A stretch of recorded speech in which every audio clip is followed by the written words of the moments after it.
시간 하나님께서 우리 모두의 심령 가운데 사랑과 평강을 가득 채워주시기를 바랍니다. 우리 옆에 계신 분들에게 하나님의 평강이 가득하시길 바랍니다. 서로 인사하겠습니다. 이렇게 한 번 더 서로 축복하겠습니다. 하나님의 사랑으로 사랑합니다. 그렇게 한번 서로에게. 네. 감사합니다. 여러분, 하나님의 사랑이 가끔은 좀 부담스러우실 때가 없으신지요? 하나님이 나를 좀 이렇게 내버려 두면 어떤 때는 참 편하겠는데, 하나님이 너무너무 나를 사랑하셔서 일일이 간섭하시고 그냥 우리의 사사건건 하나님이 다 보고 계신다.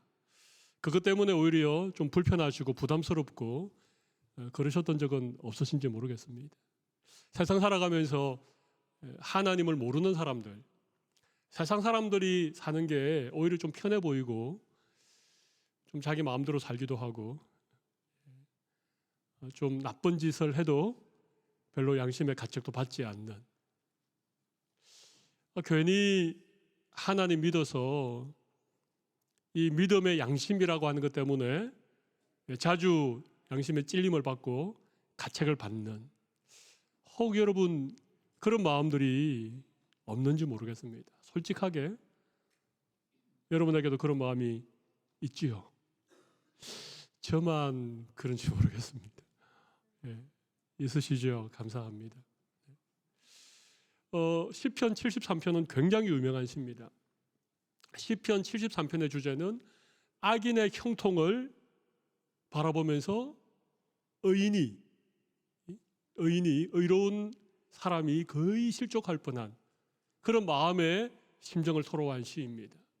시편 73편 3절 4절 말씀 보시면 악인에 대해서 이렇게 말하고 있습니다. 이는 내가 악인의 형통함을 보고 오만한 자를 질투하였음이로다. 4절, 악인은 죽을 때에도 고통이 없고 그 힘이 강건하며, 쭉 나옵니다. 12절, 볼지어다 이들은 악인들이라도 항상 평안하고 재물은 더욱 불어나는도다. 이 악인들이 형통하고 건강하고 죽을 때도 고통이 없고 재물이 계속해서 늘어나고 이런 모습을 보면서 의인이 너무너무 마음이 힘들어지는 것입니다. 왜 그런가 하면 13절 14절 말씀 보시면 이런 말씀이 있습니다. 내가 내 마음을 깨끗하게 하며 내 손을 씻어 무죄하다 한 것이 실로 헛되도다. 우리 14절 같이 한번 읽어볼까요? 나는 종일 재난을 당하며 아침마다 징벌을 받았도다. 여러분, 손을 씻어서 깨끗하게 하는 의인의 삶을 살아가는 이 시인은 아침마다 징벌을 받고 종일토록 재난을 당하는데, 악한 자들은 너무너무 형통하다는 것입니다.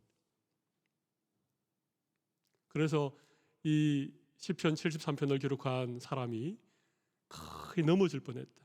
넘어지다는 말은 이 마음이 상하고 마음에 실족했다는 그런 얘기 아니겠습니까? 오늘 2부 예배를 드리시는 사랑하는 성도 여러분, 여러분에게도 이런 갈등이 있으십니까? 왜 그럴까요?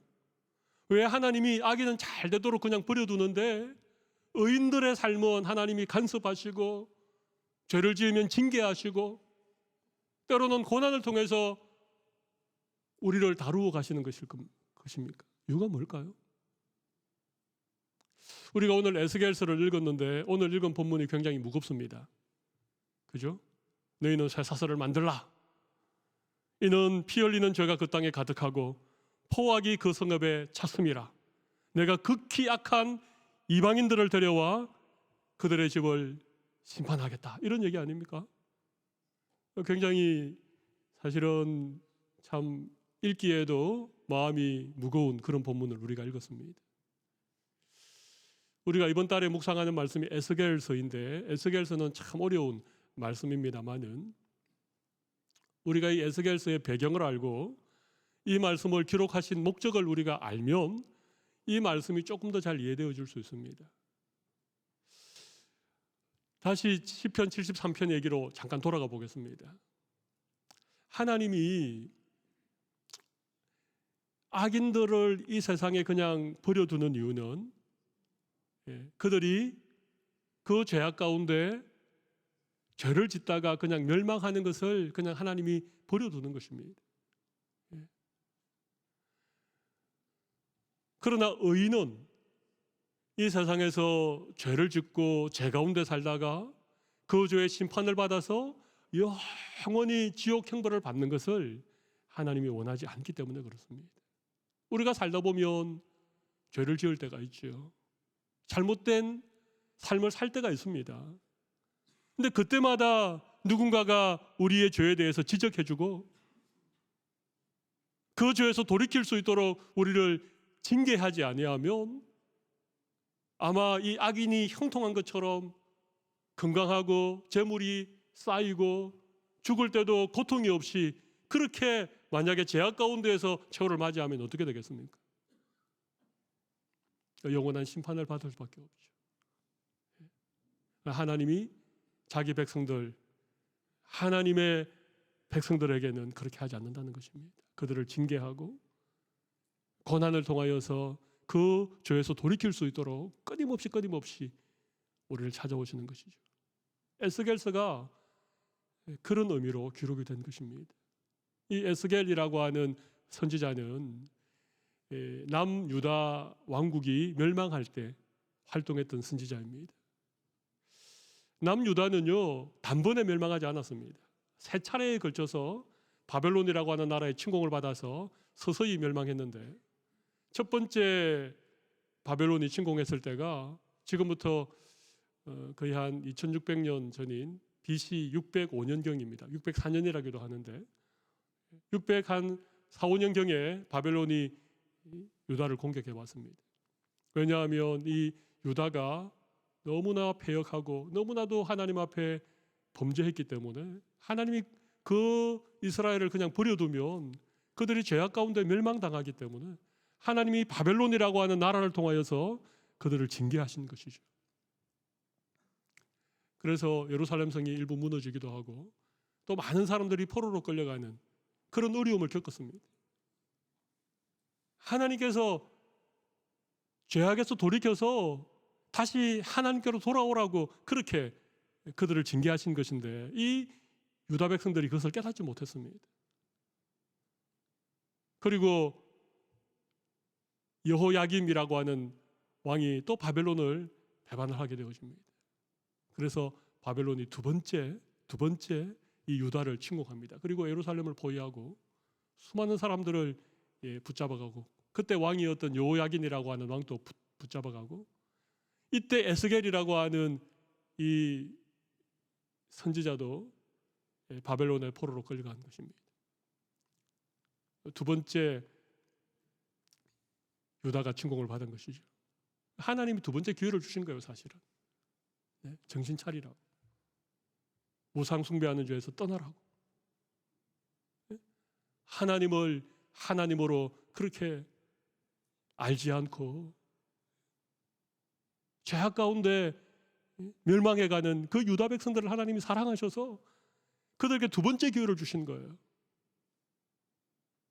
그런데도 이 유다의 왕이 되었던 이 시드기야라고 하는 유다의 마지막 왕이죠. 이 왕이 계속해서 하나님 앞에 범죄했습니다. 바로 그럴 때 이 에스겔이 바벨론의 포로로 잡혀가 있는 그곳에서 환상을 보고 하나님께 계시의 말씀을 받아서 그 포로로 잡혀 있는 유다 백성들에게 하나님의 말씀을 선포한 것이 에스겔서입니다. 회개하라. 다시 하나님께로 돌아오라. 오늘 우리가 읽었던 본문 맨 마지막에 보면 이런 말씀이 있죠. 내가 여호와인 줄을 그들이 알리라.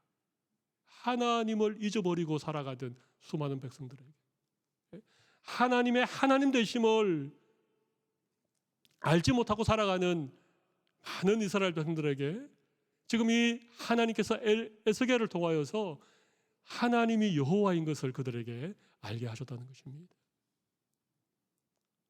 결론은 뭐겠습니까?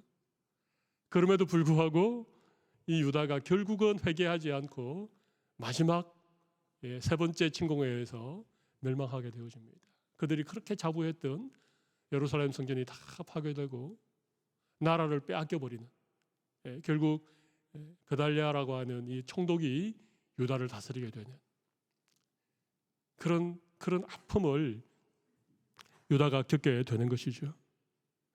하나님께서 왜 이 유다 백성들을 바벨론이라고 하는 나라를 통하여서 계속해서 그들을 징계하시고 그들을 심판하시는 것일까요?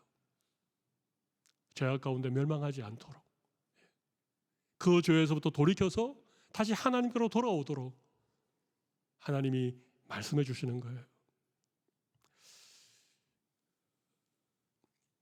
하나님의 백성들이 이 땅에서 잘 되는 것, 이 땅에서 성공하는 것, 우리가 건강하게 사는 것, 우리가 계획하던 일들이 다 이루어지는 이런 것들도 너무 중요한 것입니다. 하나님은 우리가 그런 삶을 살 수 있도록 우리에게 꼭 필요한 은혜를 베푸시는 분이십니다.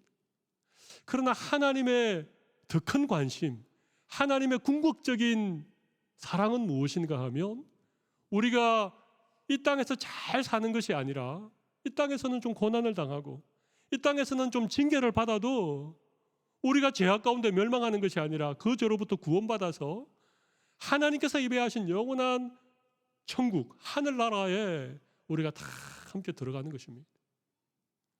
여러분, 이 세상은 70년, 80년, 요즘 100세 시대니까 100년을 살아도 밤의 한 경점, 밤의 순식간에 지나가는 한 경점에 불과한 것이고, 우리가 돌아가야 되는 영원한 나라, 그 나라는요 정말 말 그대로 영원한 나라입니다. 거기에서는 천년 만년 영원토록 우리가 정말 살아가야 될 우리의 진짜 삶의 본향이 그 나라이기 때문에 하나님께서는 이 땅을 살아가는 하나님의 백성들이 한 사람도 예외 없이 그 영원한 나라에 함께 들어갈 수 있도록 하나님 끊임없이 우리를 간섭하시고 우리의 죄에 대해서 징계하시고 때로는 고난을 통하여서, 때로는 삶의 아픔을 통하여서 우리를 찾아와 주시는 거예요. 오늘 이 에스겔서는 그런 마음으로 하나님의 말씀을 지금 유다 백성들에게 전하고 있는 것입니다. 이런 배경을 우리가 좀 알고 하나님의 이런 애틋한 마음을 이해하면서 에스겔서를 읽으면 에스겔서에 기록되어 있는 무시무시한 심판이라든지 또 여러 가지 고난에 관한 말씀들이 조금 다른 관점으로 우리에게 다가올 수 있으리라고 생각을 합니다. 하나님이 없는 세상 사람들의 성공과 그들의 형통을 너무 부러워하지 마십시오. 그들이 그렇게 죄를 짓고 그렇게 마음대로 살고 그렇게 떵떵거리면서 살아가도록 하나님이 버려두시는 것은 그들의 모든 죄를 다 모아두었다가 그들의 인생의 마지막 날, 그날에 하나님이 한꺼번에 심판하시는데 그 심판은 영원토록 꺼지지 않는 지옥 형벌을 그들이 받아야 되는 것입니다. 그때는 기회가 없습니다. 그때는 자기의 죄를 뒤늦게 뉘우쳐도 사죄의 은혜가 그들에게는 없습니다. 잘 생각해 보십시오. 어떤 것이 하나님의 은혜입니까? 우리가 귀찮을 정도로 우리를 간섭하시고 죄를 지을 때마다 징계하시고 여러 가지 고난을 통하여 우리가 하나님 앞에 믿음으로 살아갈 수 있도록 그렇게 우리를 징계하시는 것이 하나님의 은혜입니까? 아니면 죄를 짓고 마음대로 이 세상에서 큰 소리치고 하고 싶은 거 다 하고 마음대로 살도록 내버려 두는 게 하나님의 은혜입니까? 나중은 모르겠고 그냥 저를 좀 내버려 두세요. 그런 마음을 혹시 여러분 가지십니까? 아마 이 자리에 오늘 말씀을 듣는 여러분들 가운데 아무도 그런 생각을 가지지 않을 것입니다. 그런데 이 말씀을 들을 때에는 또 그렇게 생각하다가 막상 여러분들이 세상에 나가서 살다 보면 또 말씀 잊어버리고 또 내 마음대로 살고 싶은, 하나님 좀 내버려 두세요, 그런 마음으로 살 때가 여러분에게 참 많습니다. 그래서 하나님께서는 주일마다 우리를 부르시고 하나님을 예배할 수 있도록, 또 하나님의 말씀을 들을 수 있도록 우리에게 기회를 주시는 거예요. 물론 제가 주일 설교를 여러분에게 위로하고 여러분의 평안을 구하고 하나님의 은혜를 여러분에게 선포할 수 있지만, 오늘은 주어진 본문이 에스겔서의 본문이기 때문에 우리의 마음에 좀 두려움이 들 수 있는 말씀을 제가 전하겠습니다. 오늘 말씀의 주제는 내가 여호와인 줄 알리라, 이것이 주제입니다. 내가 여호와인 줄 알리라. 여러분, 하나님 아시죠? 하나님 누구신지 모르는 분이 이게 누가 있겠습니까? 이스라엘 백성들도 하나님 잘 알았습니다. 율법도 있었습니다. 선지자들도 있었습니다. 절기마다 온 백성들이 모여서 하나님께 제사를 드렸던 그런 민족입니다만은, 그런 유다 백성들을 향하여서 너희가 내가 여호와인 줄 알아야 된다라고 말씀하시는 이유가 뭐겠습니까? 그들이 알았던 하나님은 그냥 여러 신들 가운데 한 분 하나님을 알았던 것입니다. 가나안의 수많은 이방 우상들 가운데 하나님의 한 분 정도. 하나님의 이름을 부르지만, 하나님께 제사를 드리지만, 하나님의 율법을 선포하고 있지만, 그들이 알았던 하나님은 그냥 하나님인 거예요. 근데 오늘 에스겔은 하나님을 누구로 알라고 말씀하고 있습니까? 여호와로 알아라는 것입니다. 여러분, 하나님을 여호와로 안다는 게 무슨 의미가 있을까요? 여호와라고 하는 것은 하나님의 이름이죠. 모세가 하나님을 처음 만났던 날, 그 광야 호렙산 뜰기나무 불꽃 가운데 나타나신 하나님, 그죠? 그 하나님께서 자기의 이름을 가르쳐 주신 것입니다. 출애굽기 3장 14절에 보면 이런 말씀이죠. 거기 보면 하나님의 모세에게 이르시되 나는 스스로 있는 자이니라. 이게 하나님의 이름입니다. 하나님의 이름이 뭐라고요? 나는 스스로 있는 자니라. 여러분, 여호와라고 하는 이 히브리어는요, I am that I am이라고 하는, 나는 스스로 있는 자라고 하는 의미입니다. 그러니까 여호와라고 하는 이름은 하나님이 모세에게 직접 당신의 이름을 가르쳐 주신 것입니다. 하나님의 본명이죠. 그래서 우리가 하나님을 여호와로 안다는 것은 하나님을 지식적으로 아는 것이 아니라, 하나님에 대하여 아는 정도가 아니라 하나님을 아는, 하나님을 인격적으로 아는, 그것을 의미하는 거예요. 제가 다시 한번 물어보겠습니다. 여러분, 하나님을 아십니까? 하나님이 여호와인 것을 여러분 아십니까? 이걸 아는 것과 이것을 모르는 것은 하나님의 이름을 같이 부르지만 이것은 전혀 다른 것입니다.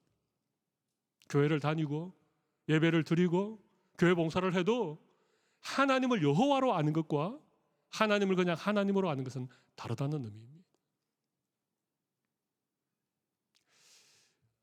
제가 한번 여쭤보겠습니다. 하나님이 좋아하시는 것은 어떤 일일까요? 하나님이 싫어하시는 것은 어떤 것이겠습니까? 하나님이 어떤 때에 정말 기뻐하시고 영광을 받으시겠습니까? 하나님이 어떤 때에 마음 슬퍼하시고 걱정하시겠습니까? 여러분, 이런 것을 아십니까? 우리가 오늘 읽었던 본문에 보면 몇 가지 여호와 하나님께서, 여호와 하나님이 어떤 분이라고 하는 것을 알려주는 몇 가지 말씀이 나옵니다. 24절에 보면 한 가지가 나오고, 오늘 본문 마지막인 27절에 보면 한 두 가지 정도가 나온다고 생각을 합니다. 제가 오늘 본문을 다 해석해 드리지는 못하겠지만 적어도 여호와 하나님이 어떤 분이신가를 오늘 본문에서 몇 가지 우리에게 알려주고 있는데, 이 부분을 제가 잠깐 설명을 드리겠습니다. 첫 번째는요, 여호와 하나님은 강한 자의 교만을 그치게 하는 분이십니다. 그죠? 거기 보십시오. 내가 극히 악한 이방인들을 데려와서 그들이 그 집들을 점령하게 하고, 그 다음 뭡니까? 강한 자의 교만을 그치게 하겠다. 여호와 하나님께서 극히 악한 이방 사람들을 데리고 와서 강한 자들의 교만을 그치게 하겠다는 것입니다. 하나님이 정말 싫어하는 것이 무엇인가? 교만입니다. 교만은 반드시 그치게 하겠다. 이게 그치게 하겠다는 말은 꺾어버리겠다는 얘기입니다. 교만한 목을 꺾어버리겠다. 교만한 눈을 찢어버리겠다. 교만을 그치게 하겠다는 것입니다. 교만이 뭘까요? 교만은 하나님의 자리에 대신 앉는 것입니다. 하나님을 무시하는 것입니다. 하나님의 이름을 부르지만 하나님을 무시하는 것입니다. 이게 교만입니다. 교만한 자를 하나님 반드시 대적하십니다. 성경에 보면 교만은 패망의 선봉이라고 말하고 있습니다. 윌리엄 바클레이라고 하는 유명한 주석학자는 이렇게 얘기했습니다. 교만이라고 하는 밭에서 모든 죄의 잡초가 자라난다. 교만이라고 하는 밭에서 모든 종류의 죄악의 잡초가 자라나는 것입니다. 교만한 마음에 죄의 잡초가 자라나는 것입니다. 미국의 그 대학 농구 선수 가운데 굉장히 유명했던 선수가 있습니다. 행크 게더스라고 하는 이 농구 선수는요, 1988년, 89년 두 차례에 걸쳐서 그 득점 1위와 리바운드 1위를 했던. 그러니까 득점 1위를 하는 것은 뭐 할 수 있는데 두 가지를 동시에 하는 것은 굉장히 어려운 건데, 어떤 미국 대학 농구 역사상 두 번째로 이 한 해에 득점 왕과 리바운드 왕을 함께 거머쥐었다. 굉장히 잘 나가는 그런 젊은 선수였습니다. 이 친구가 4학년이 되었을 때 아주 중요한 토너먼트 경기를 앞두고 인터뷰를 했던 리포터에게 이런 얘기를 했습니다. 하나님이라도 오늘 밤 나를 막을 수 없습니다. 하나님이라도 오늘 밤 나를 막을 수 없습니다. 영어로 적어놨죠, 그죠? 하나님이라도 나를 막을 수 없다. 얼마나 교만한 얘기입니까? 근데 그날 밤에 경기를 하다가 이 게더스가 덩크슛을 했는데 덩크슛을 하고 떨어지면서 쓰러져서 그 자리에서 의식을 잃어버렸습니다. 그리고 병원으로 옮겼는데 행크스가 죽었습니다. 23살 나이였습니다. 하나님이라도 오늘 밤 나를 막을 수 없다. 여러분, 이게 교만이죠. 하나님은 교만한 자를 반드시 그치게 하겠다. 꺾으시겠다.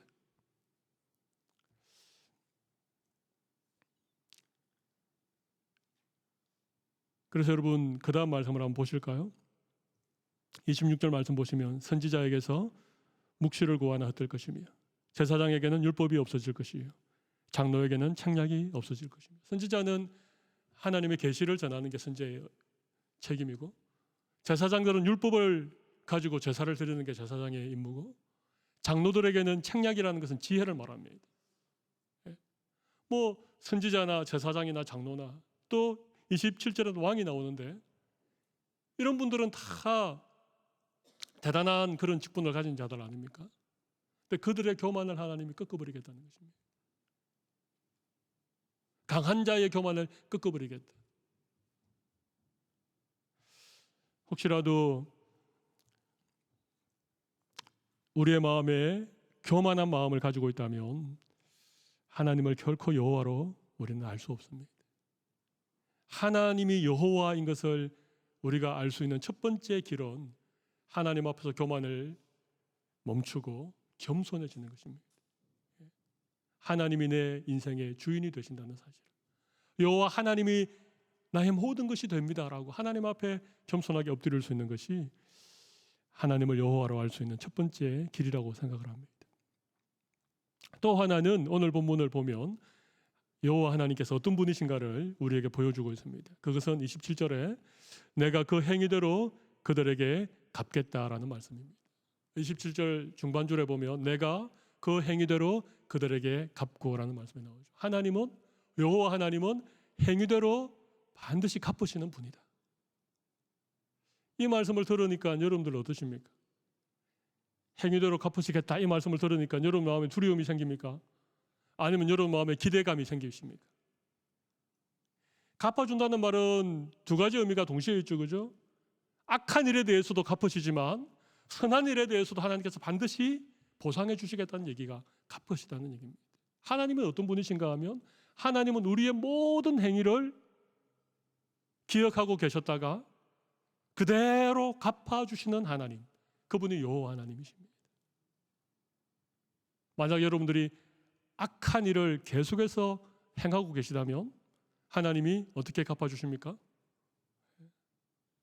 그 악한 행위대로 갚아주신다는 것입니다. 그분이 여호와 하나님이십니다. 여러분들이 선한 일을 하신다면 소자 하나에게 냉수 한 그릇이라도 주님의 이름으로 대접하신다면, 하나님을 생각하고 힘든 가운데 누군가를 섬기고 사랑할 수 있다면, 그런 모든 행위에 대해서 하나님이 갚아준다는 것입니다. 이 분이 여호와 하나님이십니다. 하나님을 믿는다는 것은 바로 이것을 믿는 것입니다. 하나님이 나의 모든 행위를 하나하나 다 살펴보시고 내가 행한 대로 갚아주시는 분임을 믿는 것, 이것이 하나님을 여호와로 알고 믿는 것입니다. 이 말씀이 여러분에게 소망이 되기를 바랍니다. 행한 대로 갚으시는, 행위대로 갚으시는 하나님이 정말 좋으신 분, 정말 여호와 하나님, 그렇게 여러분에게 고백되기를 바랍니다. 행한 대로 갚으신다는 이 말씀이 여러분에게 두려움이 되고 그런 삶을 살아가는 분들이라면 오늘 이 시간 여러분의 악한 행위를 멈추고 우리의 모든 행위를 불꽃 같은 눈동자로 지켜보시는 하나님 앞에서 선한 행실을 힘쓰시는 여러분들 되십시오. 하나님 반드시 갚으십니다.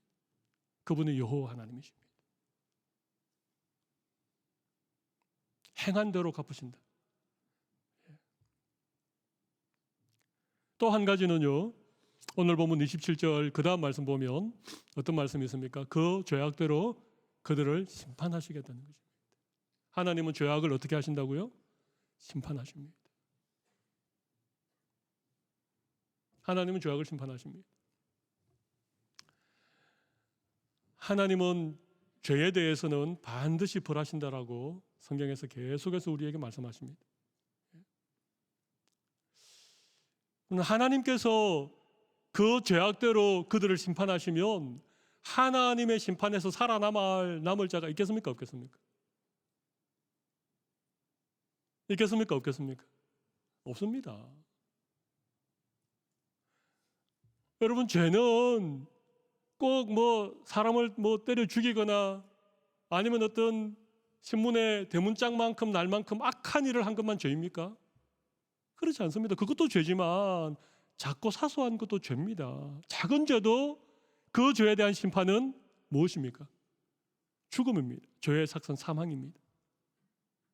만약 하나님께서 그 죄악대로 그들을 심판하시면 우리 가운데 아무도 살아남아 있을 자가 있습니까? 없습니까? 없습니다. 어떻게 하시겠습니까, 여러분? 이분이 여호와 하나님이신데 죄악을 그 죄악에 따라 심판하시는 분이 여호와 하나님이신데 우리가 이 하나님 앞에서 우리가 어떻게 해야 되겠습니까?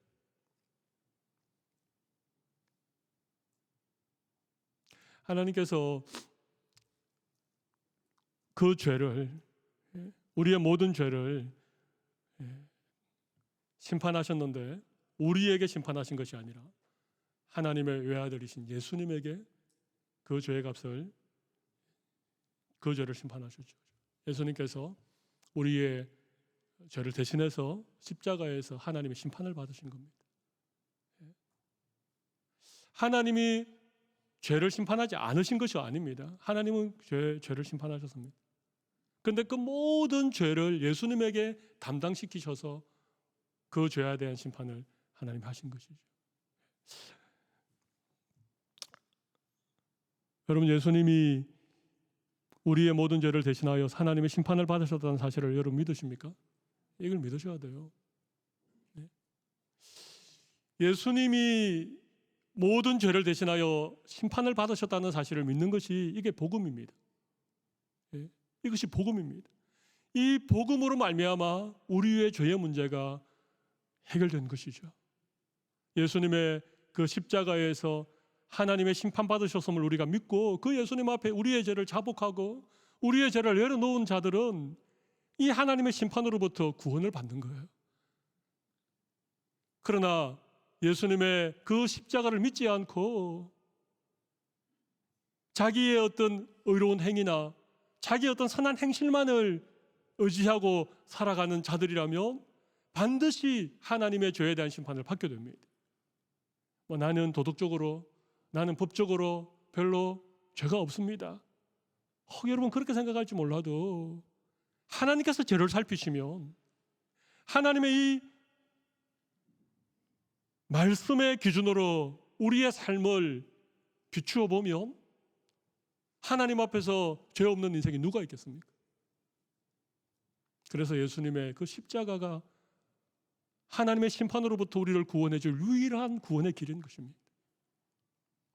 그러나 이 십자가를 부인하는 그 어떤 사람도 하나님의 심판을 벗어날 수 없다는 것입니다.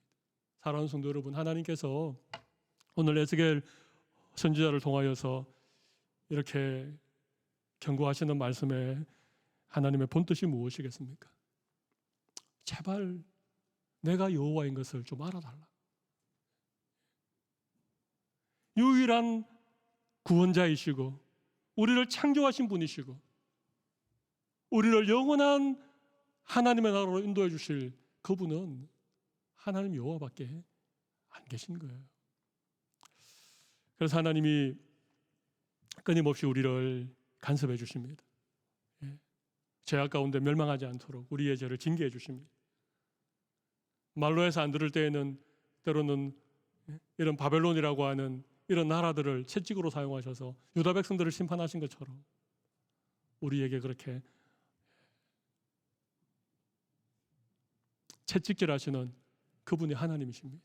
그분이 여호와 하나님이십니다. 오늘 이 말씀 들을 때 여러분 마음이 좀 무거워지셨죠? 좀 두려움이 생기시죠? 그게 정상입니다.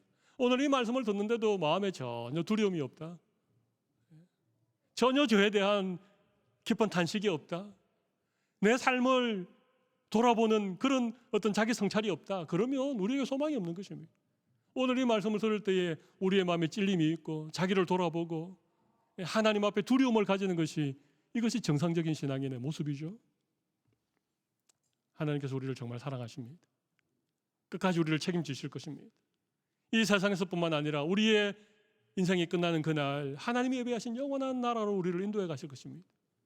그러기 위해서 하나님께서 우리에게 교만을 꺾으시고 행위대로 갚으시고 우리의 죄악대로 심판하시는 이 여호와 하나님을 우리가 제대로 알고 그 하나님을 제대로 믿고 따라가시는 우리 모든 성도님들이 다 되시기를 바랍니다. 이 시간 가슴에 손을 좀 올리십시오.